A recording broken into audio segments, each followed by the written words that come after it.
बिहार, जहां राजनीति सिर्फ सत्ता का खेल नहीं बल्कि जनता के भरोसे और उम्मीदों की लंबी कहानी है और आज उसी कहानी का एक नया अध्याय शुरू हो चुका है। एनडीए की प्रचंड जीत ने पूरे राज्य को नई ऊर्जा, नई उम्मीदों से भर दिया है। आज की इस स्पेशल रिपोर्ट में हम आपको ले चलेंगे उस क्षण तक जब नीतीश कुमार के घर पर जीत की खुशियों ने दस्तक दी और जब नेताओं की मुलाकात ने नई सरकार के बनने की आहट और भी तेज कर दी। नमस्कार, मेरा नाम है अनुश्री गुप्ता और आप देख रहे हैं एनडीटीवी इंडिया।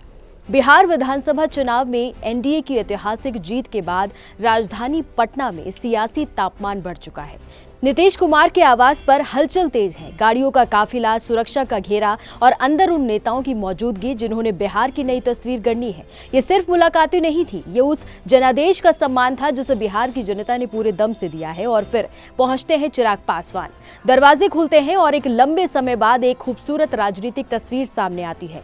नीतीश कुमार मुस्कुराते हुए आगे बढ़ते हैं, चिराग पासवान को गले लगाते हैं और उस एक फ्रेम में बिहार की राजनीति की सबसे बड़ी हेडलाइन बन जाती है।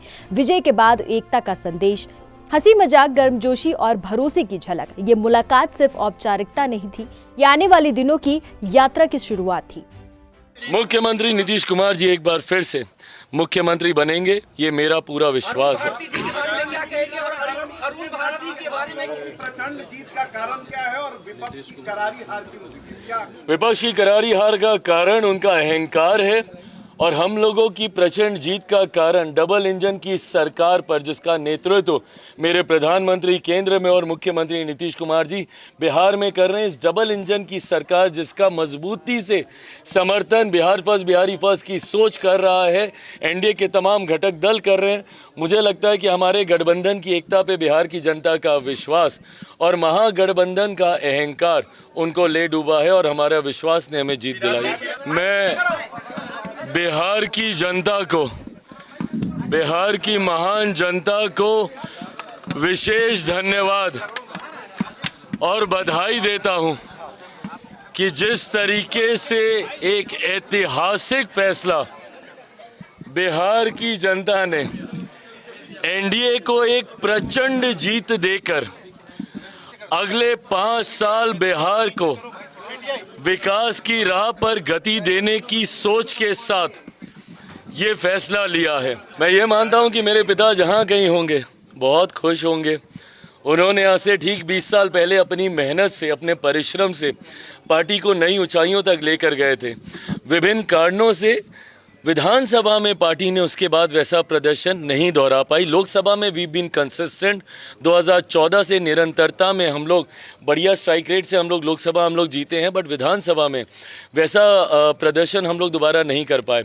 आज मैं मानता हूं कि मेरे पिता जहां कहीं होंगे खुश होंगे, अपने पार्टी के कार्यकर्ताओं को आशीर्वाद दे रहे होंगे और जो मेहनत हम सब ने की है उस पर ज़रूर वो हम सब पे प्रसन्न होंगे। बाहर मीडिया का जमावड़ा और अंदर बैठकों की गहमागहमी। नेताओं ने साफ संकेत दिया, अब असल प्रक्रिया शुरू हो चुकी है। नीतीश कुमार के चेहरे पर एक अलग चमक थी। 20 साल की उपलब्धियों का गर्व, जनता के भरोसे का आभार और आने वाली चुनौतियों को स्वीकार करने की तैयारी।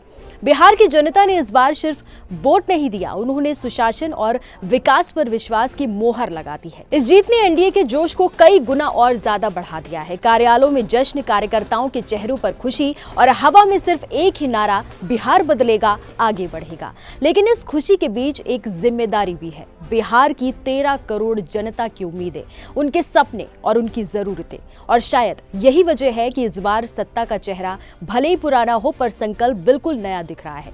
बिहार ने अपना फैसला सुना दिया है। अब बारी है नई सरकार की जो आने वाले वर्षों में इस जनादेश को विकास में बदल सके। शपथ कब होगी, कैबिनेट कैसी होगी, कौन कौन होंगे अहम चेहरे, ये तो वक्त ही बताएगा। तब तक आप क्या सोचते हैं, नीतीश कुमार ही रहेंगे सीएम या फिर बीजेपी कोई नया चेहरा मैदान में उतारेगी? अपनी राय हमें कमेंट बॉक्स में जरूर बताइए।